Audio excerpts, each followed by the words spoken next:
Compliance.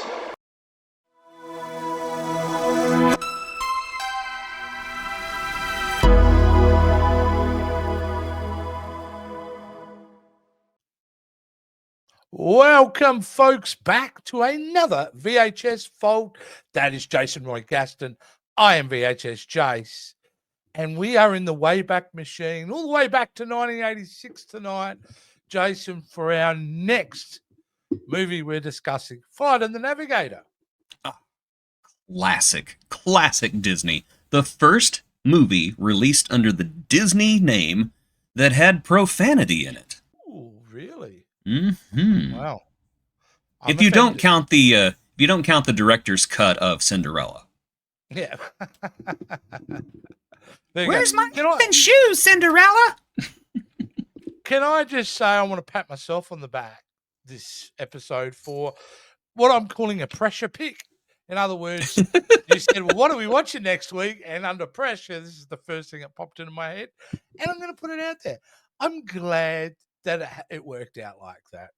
Because you know what? I'm glad it did too. I think that you did a very good job. Yeah, this was surprisingly on a rewatch, and I haven't seen this in 25, 30 years, Jason.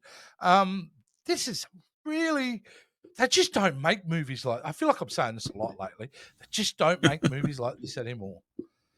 Family entertainment. It's definitely got that Spielbergian mystery to it. Not a perfect movie. I do think it has one huge problem that I really wasn't aware of until I became an adult. And I'll get into that here in just a minute, so stick around. Yeah, it's got all that Spielberg, but it is absolutely doused in the oil of, dripping in the oil of the mouse. I mean, it's very Disney. Ew! It is very Disney. Yeah, bathe in that oil. I'll even let you say the S word. No, but it is it's a film that works. I mean, it takes advantage of the fact that it's set in the 80s. It actually uses that time period to its advantage in the storytelling of this. So I really think this thing is kind of sits in the category of ageless for me. It's like, yeah, it's made in the 80s. It looks like the 80s. But the story is very specific. There are two time periods, 1978 and 1986. So, yeah, I think it works on that level. And I also, Jason, straight away, I think it works because of the lead. That kid, Joey Kramer, playing David, who I thought did really well in a film that generally has kids who can't act in the role. Okay. Okay. I don't kick kid actors. I just don't. I just felt like I felt like Joey Kramer's performance in this movie was like a kid who was playing pretend, but didn't want to yell too loudly because he didn't want his parents to get mad. That's what I guess. Why? Because he's very breathy with some of his line delivery. Well, kind of like what you do if you're trying to pretend like you're yelling. You're like, get down here right now, but you're not really yelling. That's kind of what I got from him, especially whenever he's talking to his dog. It's like, go get it, Bruiser, go get it. Yeah, I just thought it was odd. It was an odd choice. Well, to be fair, the first 15, 20 minutes of this film, he's constantly going, where am I? What just happened? Who are you? What's happening? I'm like that every morning. Why is he special? Yeah, like, I was angry at the parents at that point in the hospital room. I was like, will someone tell him that he's been asleep, that he's been gone for 8 years? Oh, I know. It's like took forever to tell the kid. David, we'd tell you, but we're trying to build dramatic tension right now. Like, and annoyingly so. Besides that, I mean, once we get to the base, the secret hidden NASA base, nice to see. Did this get government support? Because I get the feeling, I don't think it got any funding from the US government. This film. I don't know, because I know that NASA? I know that NASA is supposed to be trademarked. So I don't know. It just seems like this is something that NASA would not say, yes, we want our name on that evil organization. Yeah, So absolutely. yeah, I honestly, I would have to check the credits because it seems like to me, I don't know. Not unless Disney was being a little bit, less than honest with them. They did some location shooting, got permission to use the logo, and then NASA went to go watch the movie, sitting there eating popcorn, going, "Oh my gosh, are we the bad guys?" Yeah. I mean, Are we the that could bad have guy? happened. Yeah. Yeah, that Sorry, absolutely them's could the have brakes. happened. Huh? You're the bad guy. I appreciate though it's I mean in one third of it's a mystery, isn't it? What the hell's going on? Mm-hmm. Until we do find out in that extended connect to the spaceship scene with the kid, which was a great scene, but gee, that went on a couple of minutes too long. Once he's actually in the ship, this film, pardon the pun, really takes off, Jace. Um, yeah, I really do. I love the moment he is in that spaceship. I'm transported. I am to a 10-year-old kid wishing it was me flying that spaceship. The effects, the puppetry, cue. I'm all in at that point. I have to admit, this is where I have a very small problem with this movie. Mm-hmm. In that I feel that tonally it's two different movies that get smushed into one. At the very beginning, you have what I consider as an adult. Now, I know as a kid, I always thought this part of the movie was boring. But at the very beginning, you have this mystery, this very mysterious, kind of scary mystery of this kid who's out of time and who is basically just being terrorized by circumstances. And there's this mysterious voice, and it's almost like an episode of The X-Files. And as soon as he gets on the spaceship, it becomes boyhood wish fulfillment. Because, like you said, who did not want to fly this beautiful thing around? Incidentally, what a great design! The big silver walnut. I love the drone ship. Um, but yeah, it almost seems like two movies mushed into one. And I have to admit, as an adult, I prefer the part before he gets on the ship. And it's so weird because as a kid, I was the opposite. I loved the part after he was on the ship. Now I'm just like, no, I'm invested in this. I'm invested in this scary mystery. But now I will say, even though it seems like they're two different movies, both movies are extremely enjoyable. You know, the mystery movie is just wonderful. It's enthralling. It pulls you in. The wish fulfillment movie is just cute and happy and silly, and you know you got Pee Wee Herman, you know, pretending to be the robot and all those puppets and everything, and the snot worm. Incidentally, all of the cast has decided that the name of that snotty worm is actually called a sex worm. Oh, okay. Yeah, and apparently they decided that years after the fact. I don't think that Joey Kramer was in on the joke at the time, but No. yeah, since then it's become the sex worm. Yeah, well, how do I follow on from that one, Chase? Let's change direction on it. You Here's can't. something You can't top the sex worm. that, mind you, there were some interesting voices in that movie because, not to be a segue from Sex Worm, although he probably was accused in the late 80s. I'm talking about Paul Rubens, who's Oh, undeniably the voice of Max, which was I love that he went uncredited in this movie too, Paul Mole. because Yeah. that was shortly after Pee Wee's Big Adventure, but before Pee Wee's Playhouse. So people knew who he was, but he was not as phenomenally famous as he became.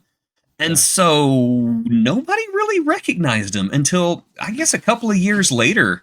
People were like, is that Pee Wee Herman? Oh my god, yeah, that's Pee Wee Herman. Oh my gosh. Yep, 100%. 100%. When we say Phelan, scream real loud. We've probably got to address this. It is one of the first times we see on screen in a film the use of CGI, especially Yes, and it's morphing so techniques. cool. Yeah, It's so cool. that's right, and certainly we've never seen morphing before, and those stairs in and out of the ship, although it would have been expensive nonetheless, it's just enough to, not be distracting and add that cool Mm-hmm. element, even though it looks kind of dated. But the design of the ship and everything hasn't aged in my mind. I think it looks fantastic. I really No, do. and this is a perfect example of the director and special effects and set design working in perfect tandem. Because as we know, CGI in the 80s, at its very, very infancy, was very plastic looking, very metallic looking. And so, what better ship to morph with special effects than a plasticky, shiny ship? And that is just superb filmmaking. Too often we see directors who don't really care about how the special effects department is going to do anything.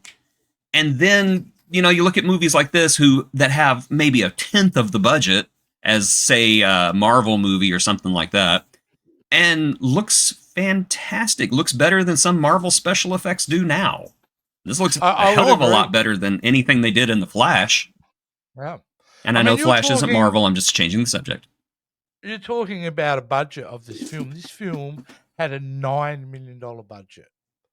It didn't even cost every penny on screen and more. They wrung it out. Like, they made Yes, it go they did. far. There's no doubt. They did. From its box office, though, it managed to double its box office. So it came at $18.6 million. However, this is a film, certainly for Generation X, became a key film to buy when it came out, or rent when it came out in VHS. And it was a film really in that period. Everybody watched the hell out of it on video when I was a kid. Yes. So it made a lot I remember of money I was obsessed with this movie. I was obsessed with this movie because we had just been introduced to the Disney Channel at that point. This is back whenever the Disney Channel was, good.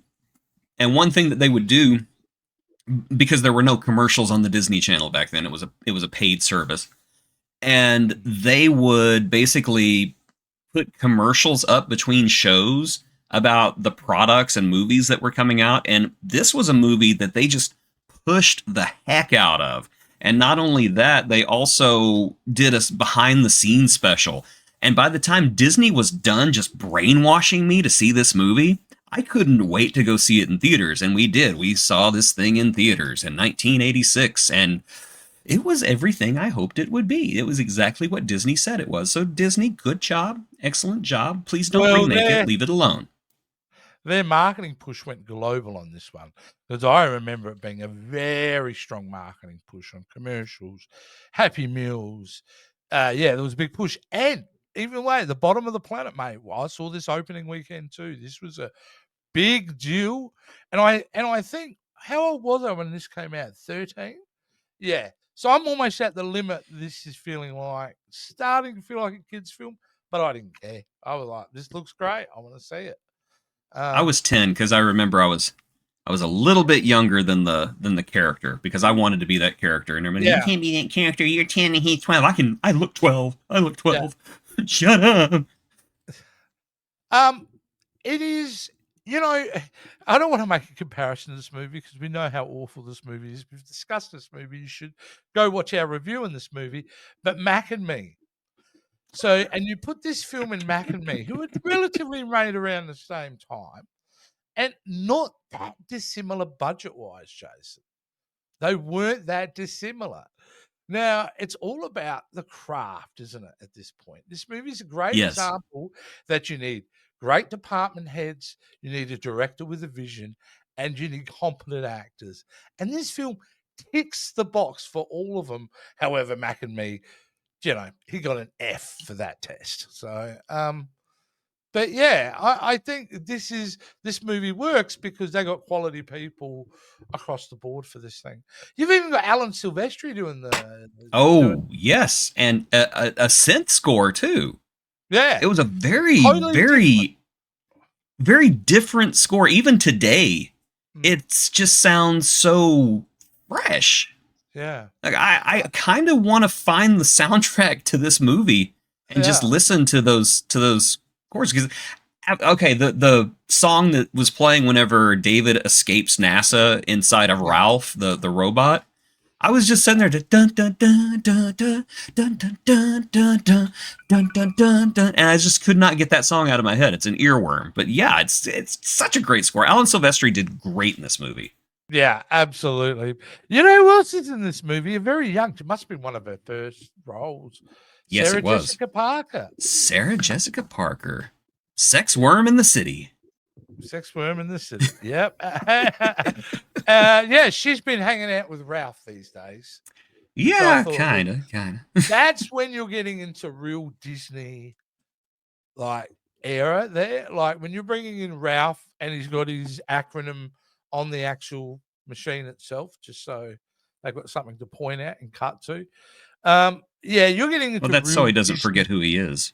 yeah, real kind of cheesy Disney territory. That was probably one of the things went, Well, Disney is great about putting cute robots in movies that they shouldn't be in. Like, yeah. Hey, I've got this great idea for a movie. It's about this spaceship crew, and they find this derelict spaceship orbiting a black hole, and on board is a man who's murdered the entire crew and turned the survivors into zombies. That sounds amazing. Also, there's a cute robot. I'm sold. Can we monetize the robot? We've already got toys going. Yeah, I had one of them. Now. I want a Vincent toy. That's such a cool. Yeah, that's that's a film we'll have to talk about one day because that was a cinema experience as well. Yeah. Yeah, it's such a weird movie. This, however, is not. This is charming. This is fun. This is enjoyable. It reminds me why I watched it so much as a kid because it's got a really high rewatchability factor to this film. There's nothing really. Even the threats in this movie are not really threats. Like, no one. The stakes are not that high, but high enough to be enjoyable. I love that the threats in this movie are basically corporate. Yeah. Just like, oh no, the family is being held by a corporation who is menacingly sitting in their living room and allowing them to take and make phone calls and slip out the back door and go get food at McDonald's and make them walk their dog. I mean, when I saw Howard Hessman, I'm like, you're not a bad. I like you. You're in head of the class. You're not a bad guy. See, I remember him from WKRP in Cincinnati. Yeah, there you go. Johnny Fever. Yeah. So, but it works, It works on that level of being a fresh take on the subject matter. In a time wherever they were trying to pump out a million Mac and Me's, but we got to ride that ET wave. Absolutely. We need films like that. And there were a ton of films in that kind of vein. This was a well-made one. It was fresh enough. And even the part where they're doing the Beach Boys number, they're singing the Beach Boys number in there, could have 1 degree to the left, cringe, like unbelievable cringe, like the biggest cringe ever, to really fun and enjoyable moment. Well, as much as I kind of I semi-busted on Joey Kramer earlier, I do have to say that he and Max, they do have this undeniable chemistry that I do think that Kramer's performance does improve once he's on the ship. He's not doing any of that play screaming or anything like that. But, I got to go easy on the kid because I think this was his first acting job, too. So I think he did fine. First 20 minutes he just had a tough thing to do for his character, and that's pretend like he's confused the whole time. Hey, and you know what? That scene where he has the breakdown in the house that his family used to live with, those old people, that was really good. That was good. He did a great job. It was just certain scenes, the delivery was just kind of off. But again, I'm not going to bust on a kid actor. I'm just saying it's more inexperienced than anything else. I fully enjoyed Joey Kramer in this role, and I kind of wish he'd done more stuff. He did another movie after this, and then he kind of disappeared off the face of the earth. He's making a comeback, which is great. He's 52 now. Got into a wee bit of trouble a couple of years ago, but he's apparently cleaned himself up, and he's trying to make a comeback. He did a documentary back in 2020, and I think it's called Life After the Navigator, and I want to watch it. I want to watch it because I want to see what my boy got up to after that. Yeah, thing. well, send me the link if you find it. Yeah, sure. Yeah, like I was just thinking, going back to a comment earlier you said about you feel like this film was two films in one. Yes, it was a brilliant observation. I remember. Yeah, but it is kind of true. I think that's also evidence for why the film is so good, because most movies, Jason, one of those halves would have fallen. Usually it's the third act, right? We usually falls off the rail in the third act. Because everything is, the moments are so strong here, even though it's two films into one. Yeah, I think that's why, to me, I'm just fascinated why it's 40 years, 35 years since this film was made. Yeah, oh my I God. watched it. Yes, I watched it earlier. And it feels like it's got the pacing and the expertise of modern film. It really does. There's something else that I noticed. Because while I was giving it a rewatch, you texted me and said, hey, are we ready to shoot? I was like, yeah, give me about 30 more minutes. Yep. And then I realized that the part with David and Max on the ship really isn't that long. I could have sworn it was like half NASA, half ship, but it's more like 3/4 NASA, 1/4 ship. And I think that's one reason why it works. It's because it realizes that too much would be too much.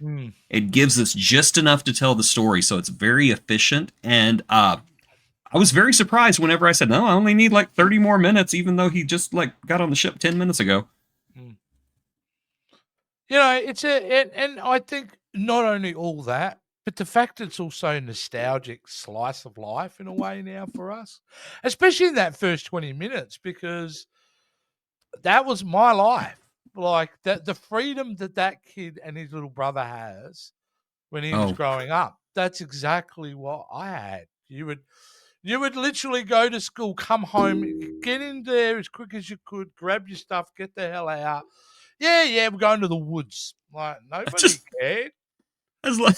I know, I was watching this just thinking, wow, they're sending their 12-year-old son into the dark, scary woods by himself after dark to go get his little brother, who's even younger and is walking through the dark, scary woods by himself after dark.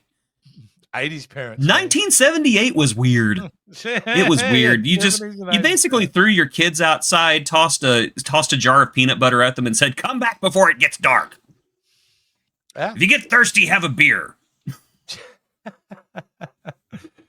So it's drink out of the hose, you little animals. The actress that they got, the one who plays the mum, I'm just trying to think of her name. Veronica Cartwright, the great Veronica Cartwright. Her second run-in with an alien, by the way. What was her other one? Why have I gone blank? Alien. Of course. That's what was driving me nuts. Of course. Oh. Yeah, it's because I'm watching it going, I know you. We only spoke about this film a couple of months ago too, Alien. Yeah. But yeah. Hey, look, she the perm in the beginning threw me off. That was a great blonde perm. 78 version of her was, yeah. But yeah, quality actors. Which ironically, in thinking 78, she was filming Alien. Yeah, she was. The husband as well, who's played a douchebag in many of films. Is that Jeff Gorson? No, not Jeff. I don't recall the actor's name, but he's got that face where you know you've seen him before. Yeah. Yeah, he's been a ton of stuff. So you got competent actors behind this as well. So I mean, like, everything works for it.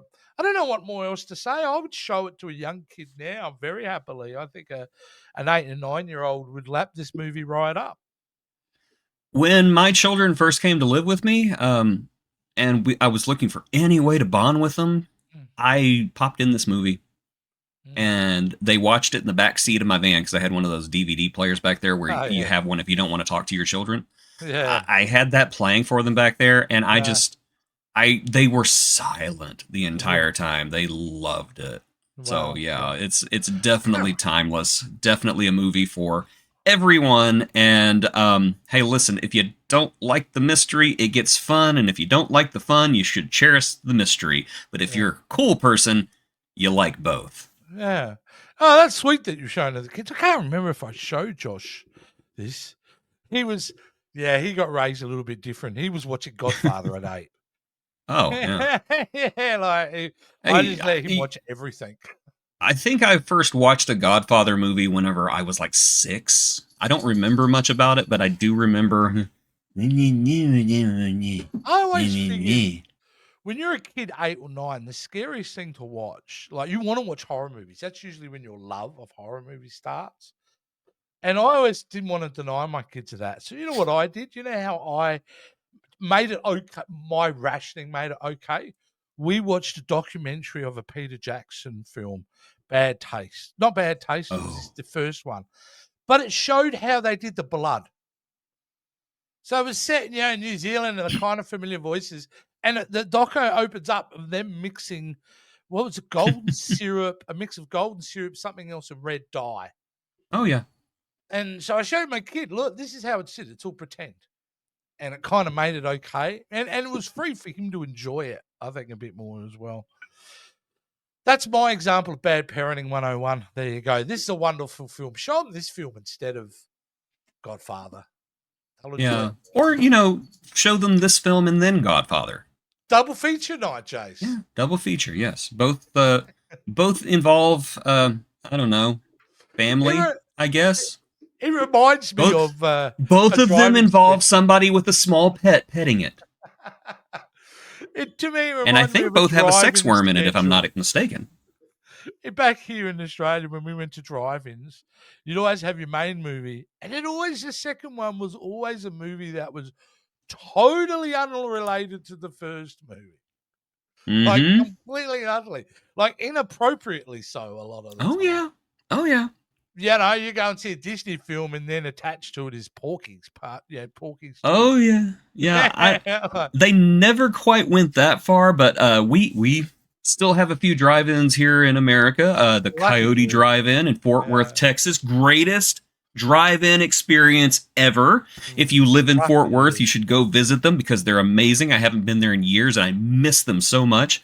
But I took my kids to go see a Disney movie. I can't remember which one it was, but they played Pride and Prejudice and Zombies after that one. And I was going to just leave after the first movie. And my daughter was like, no, I want to see the zombie movie, Daddy. Show me the zombie. So we watched the zombie movie. And let me tell you, that movie was boring. It's not a fun movie. It's not a fun movie. I wish that there was inappropriate gore so I could at least be uncomfortable, but I'm just watching it like this. Yeah, not a great movie. Don't hold out for us reviewing that movie anytime soon, that's for sure. It'll just be me making a farting sound into the microphone. Go watch Flight of the Navigator again, people. It's a lot of fun. Yes. I really loved it. Disney, don't remake it. Give us a sequel. Give us a sequel. I want to see Max return. I want David and his son to go to Phelan with Max. Let me see what Phelan looks like. Do it. Yeah. I'd be in. Absolutely. It would be amazing. I would love that. You feel like don't put Jared Leto in it either. What? He's in everything now. Ugh. Stop putting Jared Leto in things. Nobody likes Jared Leto in things. It's going to be interesting to see him play a villain, though. Like just the what, like in real life? No, yeah, well, he's a villain. Is Skeletor as a character, right?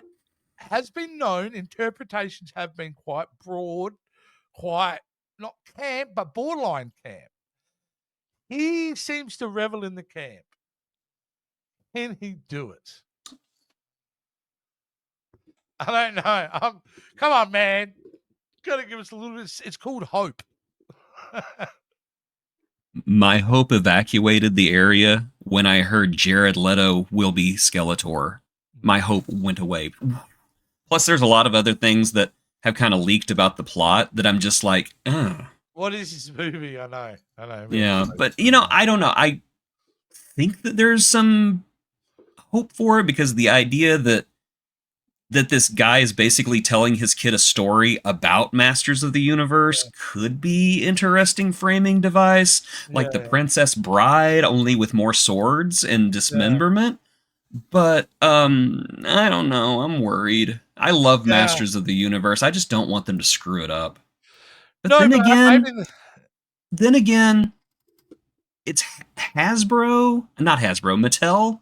They did take a stupid plastic doll and made one of the best movies of the year with it. So you don't know. maybe I should just shut up and trust them. Yeah, and if it's been greenlit and now pushed into the cinemas and all that kind of thing, maybe the script was half decent. Who knows? That'll be later I down the hope track. so.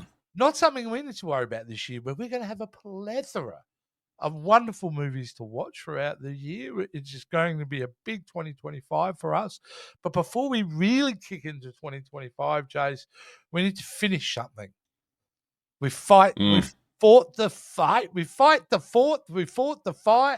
The hell are you Whatever talking that about? means, I don't know at this point.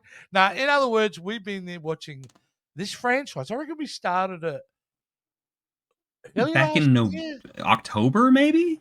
Really? Was it in October we started doing Aliens I and think Predator so, movies? yeah. We Well, there you started go. with Alien, yeah. It's been With a long Veronica time. Cartwright. With Veronica Cartwright. Now I remember her. Watching that movie driving me nuts, so I couldn't remember. And we got to finish it with We got to finish it. with the colossal kick to the groin that is Aliens versus Predator Requiem. Yep. Like one of the worst movies I've ever seen. For a long time there, Jace, that was the film that was the end of the franchise. There were no other Predator movies being developed. There were no other Aliens movies being developed. And there certainly wasn't a third Aliens versus Predator movie being developed, I don't think. So it was, mate, it closed a lot of doors, that movie. Closed the lid on the coffin, that's for sure. Did you get dragged into seeing that on opening weekend? I believe I did. I did go see it on opening weekend because my dumb lizard brain could only think it's Aliens versus Predator and it's R-rated this time. Yay! And then I sat down and watched the movie and I went, oh. I didn't know this bad. I should have known this at the time. But a big red flag for that movie was there was no advanced press screenings. No, there wasn't. That's right. Generally, if your movie's bad, you're not doing advanced press screenings because you don't want the word out there. And this movie had none. It was quiet as a mouse. Mm-hmm. It was just such a bad. We'll talk about it next time. But I remember feeling the way I felt. It's a new dawn, Jason. Who knows what tomorrow brings? A fresh set of eyes, more mature eyes as ours, may look at this film and go, this is a misunderstood classic. You never know.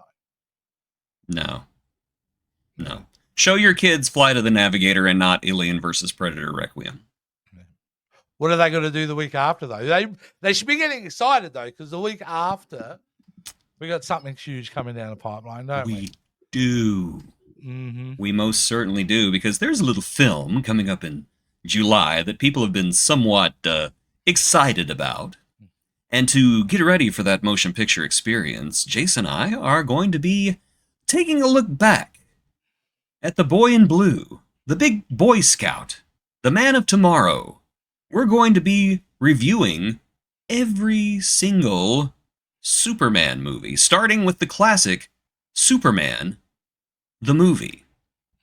Yeah, absolutely. I'm excited about this series, Jason. He is, no matter what you think about Superman, he is the centerpiece. He is the jewel in the crown of DC Comics.